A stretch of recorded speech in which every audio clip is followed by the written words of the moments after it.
भारतीय सेना का एक जवान छुट्टी लेकर बस से घर जा रहा था और घर पर उसकी वाइफ फोन पर अपनी बहन से बात करते हुए जवान के लिए उसका मनपसंद खाना बना ही रही थी कि तभी अचानक उसे कमरे से कांच टूटने की आवाज सुनाई दी। और यह आवाज सुनकर वो डर जाती है क्योंकि उस कमरे में उसके बच्चों के अलावा और कोई भी नहीं था। फिर वह देखती है कि फर्श पर चारों तरफ कांच के टुकड़े पड़े थे। फिर वह जल्दी से भागते हुए अपनी बच्चों के कमरे में जाती है तो वह देखती है कि उसके बच्चे कमरे में नहीं हैं और सारा कपड़े इधर उधर बिखरा पड़ा है। फिर वो बिना देरी किए जवान को फोन नंबर डायल करती है कि तभी उधर से जवान की कॉल आ जाती है और वो जैसे ही फोन उठाती है तो जवान कहता है, मुझे सेना के कंट्रोल रूम से सूचना मिली है कि कुछ आतंकवादी मुझे मारने के लिए हमारे घर आए हैं और सारे के सारे आतंकवादी आर्मी ऑफिसर की यूनिफॉर्म में हैं। तुम जल्दी से जाकर घर का गेट लॉक कर दो, मैं बस घर पहुंचने ही वाला हूं।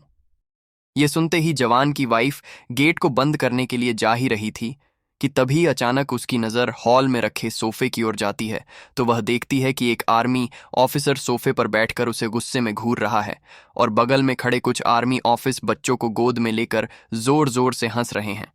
वो तुरंत समझ जाती है कि यह कोई आर्मी ऑफिसर नहीं बल्कि यह सारे के सारे वही आतंकवादी हैं।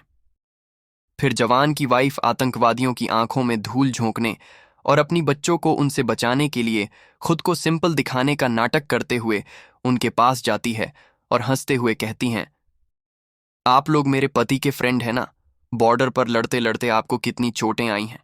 रुकिए, मैं आप सबके लिए अभी खाना लेकर आती हूँ। फिर वह बहाने से किचन में जाकर सभी के लिए खाने में जहर डालती है और कि तभी उसे हॉल में बैठे आतंकवादियों के जोर जोर से हंसने की आवाज सुनाई देती है।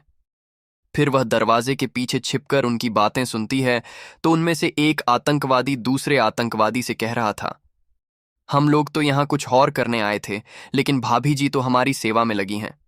चलो पहले खा पी लेते हैं, फिर उसके बाद अपना काम करेंगे। फिर जवान की वाइफ चालाकी से उस खाने को ले जाकर सभी आतंकवादी को खाने के लिए दे देती है और खाते पीते ही सारे आतंकवादी वहीं ढेर हो जाते हैं और माँ अपनी बच्चों को आतंकवादियों से सुरक्षित बचा लेती है। लेकिन फिर भी आपने इस बहादुर माँ के लिए लाइक सब्सक्राइब नहीं किया।